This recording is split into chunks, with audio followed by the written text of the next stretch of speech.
So what has changed for you personally, I guess, so I know we've already talked about some of the things that have changed for you personally since the lockdown, since the pandemic, since, the whole mess that we know as the present moment started unfolding. How has your work specifically changed since last year and until now? And how do you foresee it changing, both within the context of your work at Allarium, but also within the context of the learning and development industry as a whole? How do you see that changing? Yeah, so that's a great question. The obvious answer is the fact that so many folks are remote now. The obvious answer is that when you're looking for training, you're not having the same conferences, you're not having the events, you're not having the same amount of live, especially in-person live stuff. So I think that we're going to see a return to that. And I think that we're going to see a return to that. And yeah, apologies, I'm a little distracted. The other thing we're going to notice is that, the kids are back, families around. So I think there's a lot more grace given, I think, now when people are having conversations, that, you see somebody get a little distracted and you're wondering, is this going to be a BBC moment? Is everybody okay over there? Is anybody dying? And so you got to keep that in mind as you're going through any kind of online remote meetings or remote training, that those kinds of things are going to happen. And that's why, interestingly enough, we find ourselves often editing out and going through content in these webinars and saying, okay, well, let's do our best to recognize that even the person teaching is having these things in the background. There's things going on. So we got to massage it a little bit. We got to take those pieces out. We also want to take those elements of a webinar that looks like I'm speaking to a group of people and you, learner, who's just looking at it now, weren't part of that group. We got to take that away. How can we excise all of that? And that effort is going to be more important. So it's not just I'll just do it in person when I see everybody, or I'll have it during our next conference call. You're really looking to say, I've got to make this webinar I did useful for everyone. I think that's a dynamic that is much more prevalent now in this COVID times than it was prior. Other things I think that are going to make a difference are probably going to be some of the morale elements of work. So as you're working with others and you want to party or whatever, like it's hard to find that spot. There's only so many times that you can get on an 18-person Zoom call where you'll take the screenshot where everybody's wearing a party hat and they're acting silly. And they're eating their own supplied cake. That's great, but what are the other strategies that we'll have to enact that will account for all of the morale elements? Like, what are the things we need to do? Is it going to be unique gifts we send folks? Is it going to be retreats where we have, you rent out a place as opposed to being one of many groups because the place won't allow you to come in that manner? You have to privately rent things. There's a lot of those dynamics. I'm fascinated to see how that plays out. I really am. Yeah, I think so. I mean, I think that in-person learning is definitely going to come back. In-person, interaction, in-person, having fun in person, right? Yeah. I personally miss it. I'm sure you guys do as well. You're probably itching to get out right now. Yeah, it's so true. There's this desire, right, to get out there with other humans as opposed to just use right, exactly.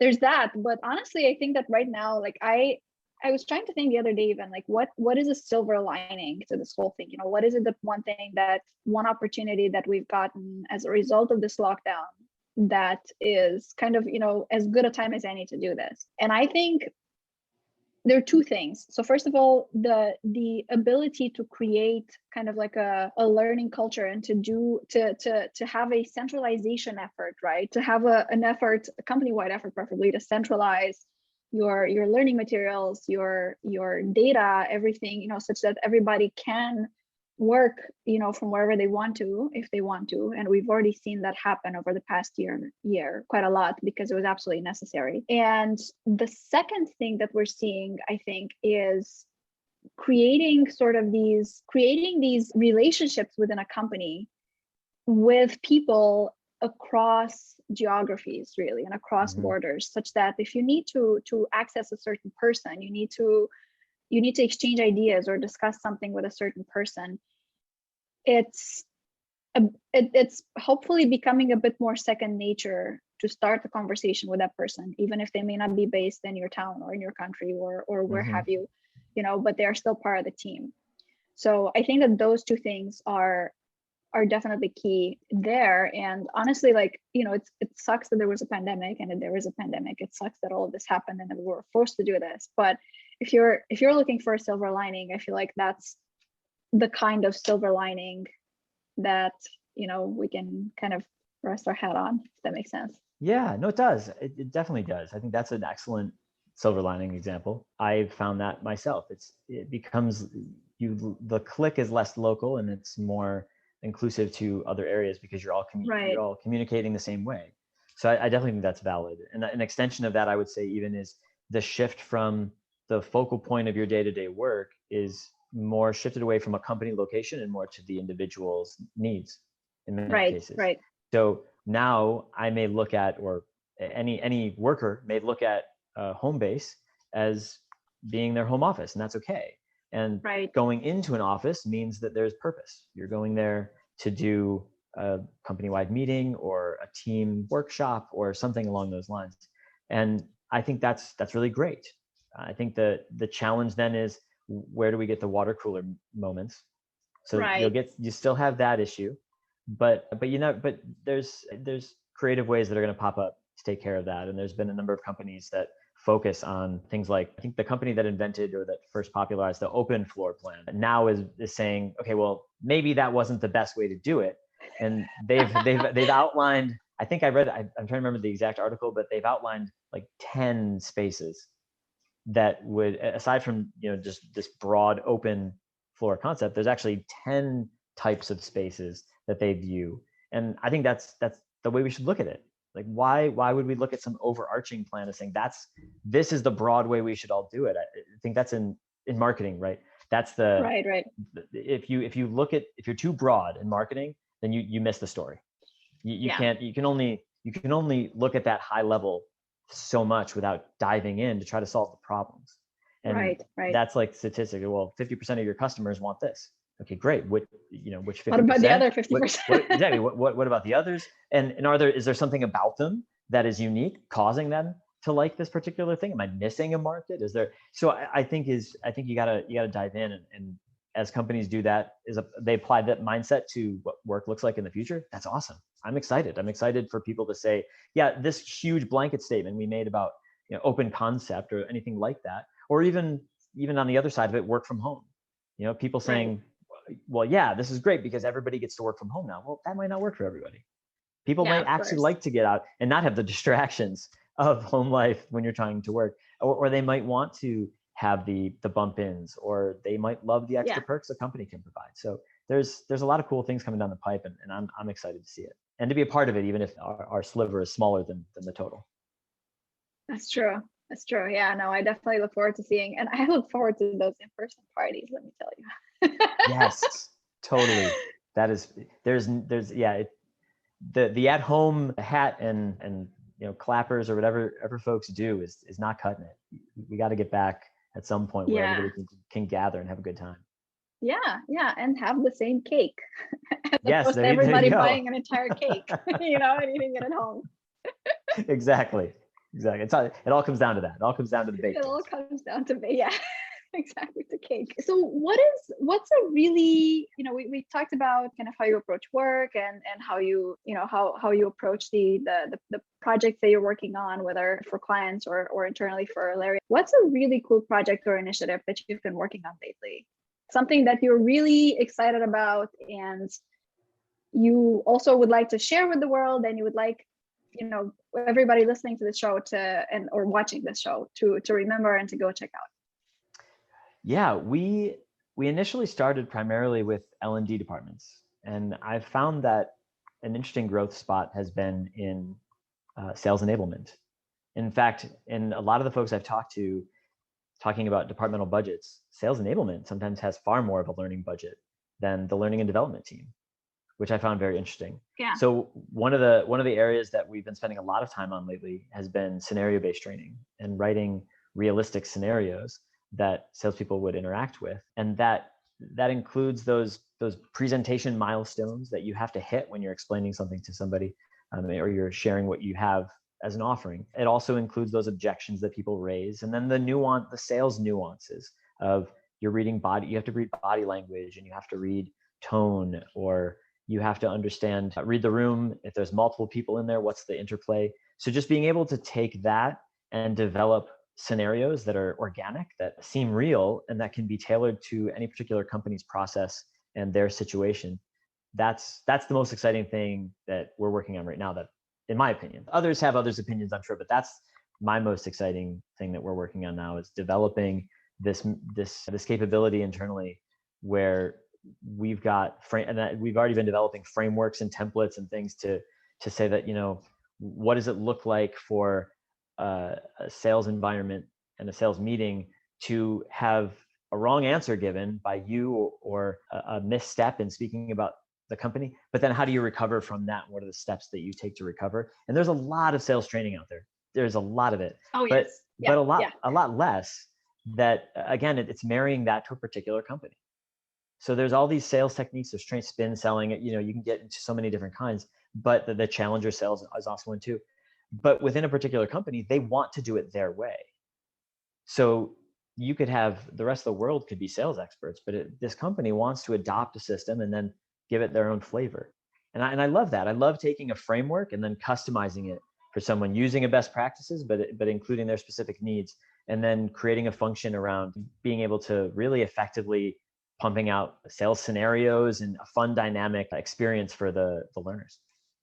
Right, absolutely. And you have to, right? Because at the end of the day, you can learn all the frameworks, and you can learn, everything there is to know about how to sell something. But at the end of the day, you need to know how to communicate what it is that you do different, right? What it is that your product or your company, does different compared to everybody else. And, you need to make that connection to a prospective client, right? So, and that's not something that you can copy and paste, right? No, you can't. Definitely can't. Yeah. That's really neat. So sales enablement is kind of like the next frontier for you guys, or we're having a blast with it. Very much so. Nice. That's awesome. So we've been talking here for a while. Yeah. and it's been really awesome. And also, if you count the amount of time that we talked before we started recording. Yeah, right. Also a little longer than we anticipated, but that's all right. I think your kids are probably wondering where you are. And they're probably going to start coming and banging at the door soon. Well, I'm sure you've gotten a taste. We'll edit some of it out. So you probably heard some noises, I'm sure. So. Or seen me look distracted. We're not going to edit anything. I didn't want to say this in the beginning, but. Oh, you're killing me, Claudia. You're killing me. I don't know. Maybe I'm kidding. Maybe I'm not. Oh, it's a mystery. I can't wait. We'll see. So one last question for you. Who else would you like to see on this show, on Future of Work? Whose future of work would you like to learn more about moving forward? That's a great question. Assuming that, of course, you'll go and subscribe to the show and watch it religiously. Yeah, no. So I'm making that assumption. No, I certainly will, especially I've been on it. So there you go. Data privacy would be a really interesting topic to hit on. You talk about data analytics and what you can get out of a data set, but when you apply that to employees, you got to be cautious. And whether it's their work or whatnot, sometimes we love reporting, and we talked about outcomes and things. We've got clients that have said to us, "We don't want you to provide us with the data. We don't want any of it. We want to know that it works. So we'll definitely do the pilot, the trial aspect to make sure that the solution we have is effective and what we want it to accomplish. But we're not going to measure it per learner, because we've got, we don't want an outcome to be fodder for a manager to remove someone. And then that someone to then sue the company thinking that they were let go because of a performance issue on a learning exam or something. That's been an interesting place. So how do you report off that when you get that requirement? And that's not, we've got it here at Allarium, but I've had it at past companies. McGraw-Hill was not an exception. We had a lot of companies saying, we what you're doing is great. We loved proving it out, and we're excited to keep using it ongoing. We just need to make sure that we're not tracking certain kinds of personal data and performance data.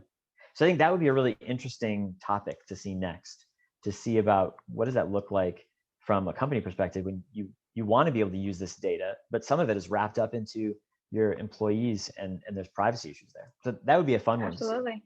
Absolutely. No, I think it's definitely very relevant. We're seeing some of that too, actually, in the context of, technology training. People do want, and companies want to see, how their employees are doing, how much they're learning. They want to measure that ROI. And that's actually one thing that we've been doing in the past year, thanks to like online training. But at the end of the day, you're kind of threading a fine line there. You are.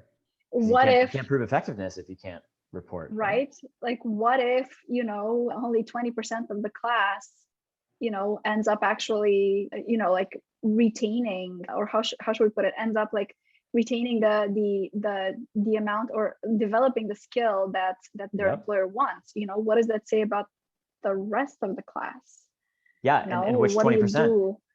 And which 20%, exactly, right? And how do you know that, the other 20% didn't, like how do you know that they didn't do, something different, or that maybe they went through another program beforehand and they took, I don't know how many classes beforehand. And, there's a lot of like kind of background knowledge that you didn't know about. Yep. Yeah. So definitely really cool. Data privacy. Check. Yeah. That's the one I'd be interested in seeing.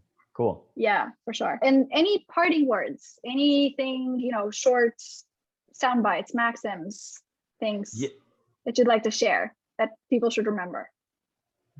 Yeah, that's a fun one. How do you distill that without sounding too cliche? If you can, go for it.